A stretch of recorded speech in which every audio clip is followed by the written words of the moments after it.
ngasisu Manipur Top Channel gi maikedi mayam gi oiba special video ama share tawjage yamnamak haziki hogolagliba angang singe amasum parents sing na khangjinbra aduki matik kanaraba video amani haina khanjai mayam da share tawjarake mayam loi phuktaminasi aduga video si mayam na kanai nongai khanbiragadi sunjoi sutun pung khudimakta kanaba si phangnabagi damakta mayam share tabiyu aduga mayam ahan mamakta video si hodunegi mamangda sigi video sigi topic sigi maming sana mayam da haijage Pikliba angang singda mobile pehan bana malem gi angang sada yang khaidi yanglen saru suwale report yanglen saru dana ti ko mem so oli hadi makhal hadi isagi oiba haksiel goiba part ki ara suwan ba mem ama su yauri sigi karam ba hadi karam hiramda suwan bagi habagi matangna mem kupna mem da share tawjarake mem mido su loi puktang yingminasi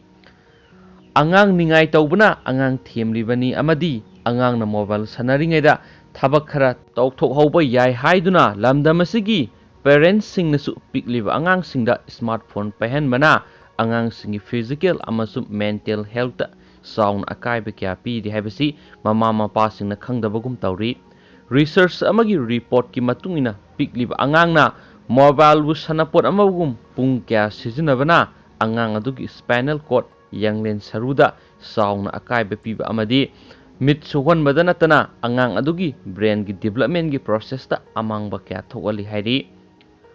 hauji mobile pai duna sanariba makai tumina leiba aduga mobile pai dragana kaptuna ningai toba angang kya leiri mobile game sanahaliba parents singna khangadaba wafamdi hauji malem gi leba kya da mobile toina pai duna game sanaba angang sar yanghaidi spinal cord yanglen sarugi problem kya thokali Yanglen saruda sauna problem thogalakpagi maramdi pung kya non thaduna leiba amadi phamungda hiptuna leiba asina singmani loinana ningsingbagi thauna hantanba mit sohanba punsigi asengba satnariba taibang pangi satnabisingdagi lapthorakpa angang singi behavior da sauna ahongba lakpa toina sauganba toina ningai tawba brain gi development process hantarakpa masaka hena noikhalakpa mapung phana tumba yaraktaba wakhal gilaina saning thakningba kya phauраktaba haksang sok thaganba saugan thiba parents singna haibi ilaktaba tamningba amasum hainingba phauраktaba yumdagi mapan thoktuna lampakta atopa angang singa sananingba phauраktaba amadi lairik paningdaba hairiba layong singasi mobile toina paiduna sanariba angang singda thogali masi khaktanatana mobile paibigi hainabi laikhraba angang singda yumda kanna lai kanna sathi amadi yumgi mapanda kari thoklibage haiba fawba khangningba phauraktabana tonganba mobile gi taibang amada laikhiduna thogoningdaba thodok kya thokibas laikhre maramaduna angang singda yariba makai mobile pidanaba parents singna honabiba phai karigumba angang singna mobile paidraba matamda mobile piu haina ningai torokpa matamda parents singna yariba makai atopa pambai sijinaduna tongan ba activity singda pusinanaba hotnabiba phai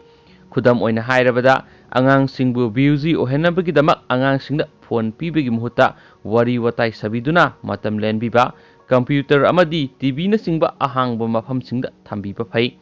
mama mapa oiba singnasu angangi mamangda mobile computer amadi tv na singba polam sing toina sijinabiroidabani natrabadi angang singadusu parents singi matau tamlakani sak saba matamda punna saminaba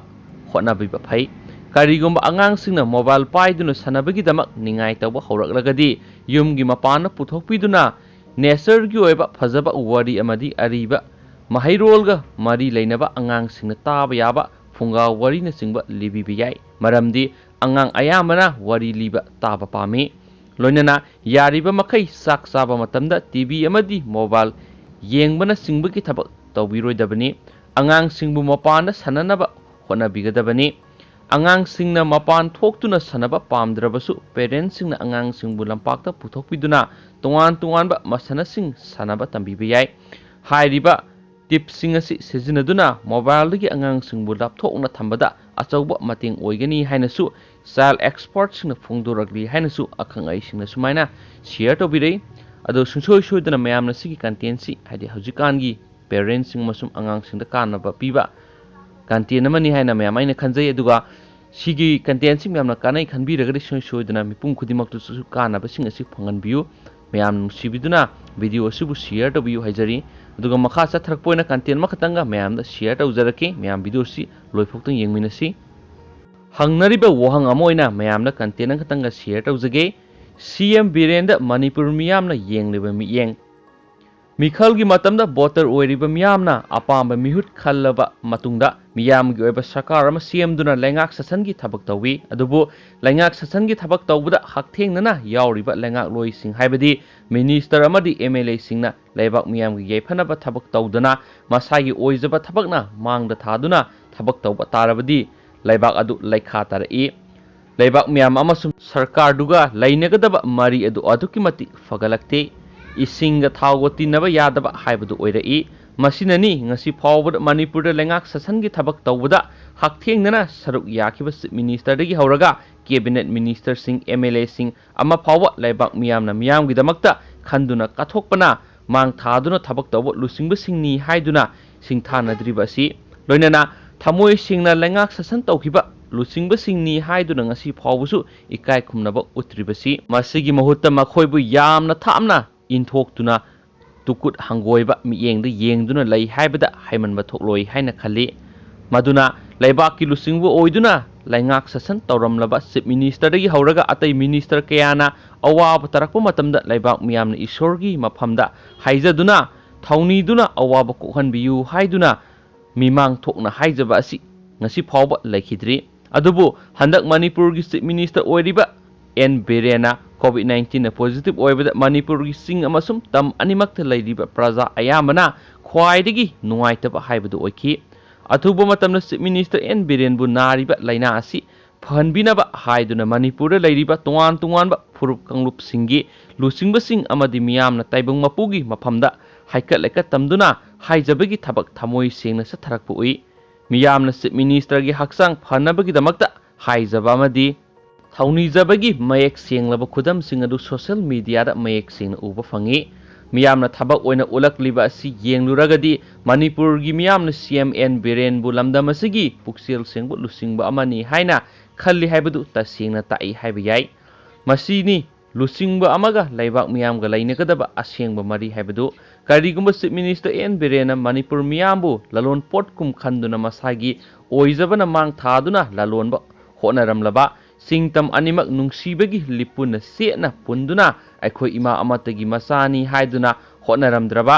Singtam अनिमक थोंग मानना सखोनबगी थबक पाइखलमदबा तारबदी N बिरेना अवाबा तरकपा मतमदा महाकिदमक कनानासु पंबोम तिंगबिरोय अथुबा मतमदा महाकि अनाबदो फनबियु हाइदुना ताइबंग मपुगी मफमदा हाइकल लेका तमदुना हाइजबगी थबकसु तौरमलोय अदुबो हंदक CM बिरेना कोविड-19 positive ओइखिबा मतमदा मणिपुरगी Singtam अनिगी प्रजा सिंगना माके हक्सांग अथुबा मतमदा फनबियु हाइदुना ताइबंग मपुगी मफमदा लेपा लेतना थौनीजबा सिनदी लमदम असिगी असेंगबा लुसिंगबा अमनी हाइबदु प्रजा मियामगी थमोइदा चपचाना फावरे हाइबदु ताकपने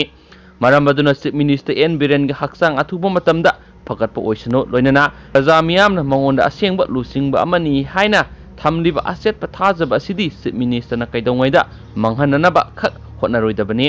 मंगहलकपा तारबदी ताइबंग मपुना पिफम थोकपा मतिक चाबा सैरा असि पिरकनी हाइबदु CM बिरेनना मतम लेबा खिबिकता कावरोइदबनी हाइनसु मखाताना सुमाइना फुंगदोक पिरए दुगम्याम ngasiगी ओइनदी batang asaida lusinjirage dugo horen pung ama makhani daida sunjoi sudna mem maru oiba ngasi oiba thokiba thodok athoksing dagi I paw sing hoga charaka na mem da paw pizara ken thank you